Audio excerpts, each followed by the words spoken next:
Welcome to the hottest movie review on the internet today, the A-List Review. I'm your host, the Game Changer, Wes Troop. And with the release of The Flash on the horizon, I figured it would be a great time to jump into our mint-flavored time machine and go back and check out the debut of Michael Keaton's Batman. That's right, my review of the 1989 action-adventure film, Batman. Coming up now.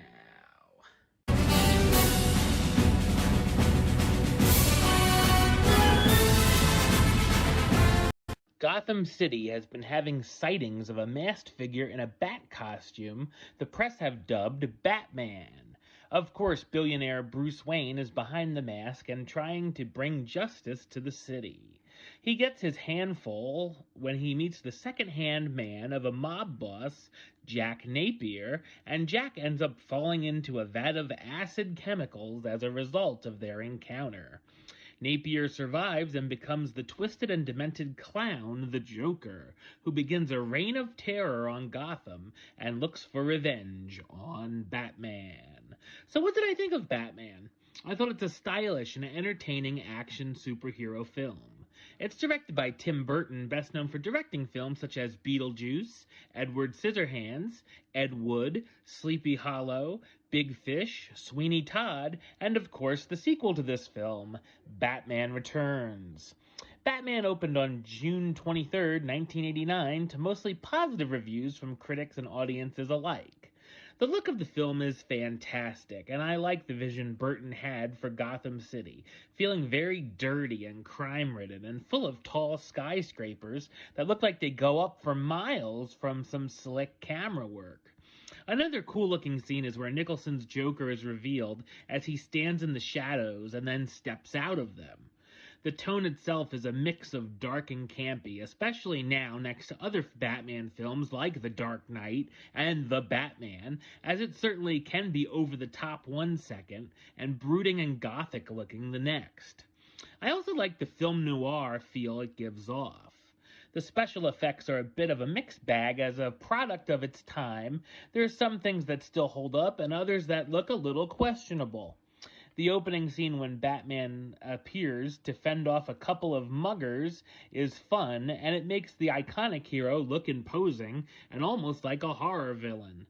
The fight scenes are pretty decent, from the shootout at the chemical plant where Jack falls into the vat of chemicals, to a showdown in the streets with the use of the Batwing. This version of the Batmobile is awesome as well, and probably my personal favorite. The story gives an interesting turn to both Batman and Joker's origin stories, which upset many hardcore fans over the years, but it makes it that the two virtually created the other's alter ego.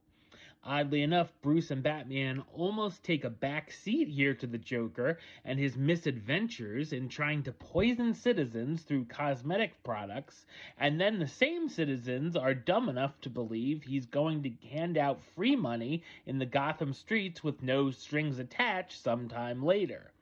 There are some fun laughs throughout, mostly from the Joker, of course, and his deadly clown gags like a squirting flower loaded with acid and a joy buzzer who turns someone into a skeleton. The script is full of a lot of iconic lines, many of which are still quoted or posted in memes all these years later. The romance between Bruce and Vicky Vale is a bit tired and generic, and really the only thing she's there to do is scream or faint. Danny Elfman's score and the main theme to the film are fantastic. The songs featured by Prince, however, I wasn't a huge fan of and thought they felt very out of place in the film. The cast stars Jack Nicholson as Jack Napier / the Joker, the mobster who becomes insane by his new appearance, becoming the psychotic villain of the Joker. Michael Keaton as Bruce Wayne / Batman, the billionaire philanthropist who moonlights as the vigilante hero targeting Gotham's criminals. Kim Basinger as Vicky Vale, the renowned photojournalist working on a story on Batman who begins a fling with Bruce. Billy D. Williams as Harvey Dent, the new district attorney trying to make the city safer, and Jack Palance as Carl Grissom, Jack's boss and the head of the mob. The film won an Academy Award for Best Art Direction. While Batman could be considered a product of style over substance, there's a lot of fun to be had here with one of the fathers of comic book films. Number-wise, I'm going to give it an 8 out of 10, which gives it the A-list rating of Do It, and a high Do It at that.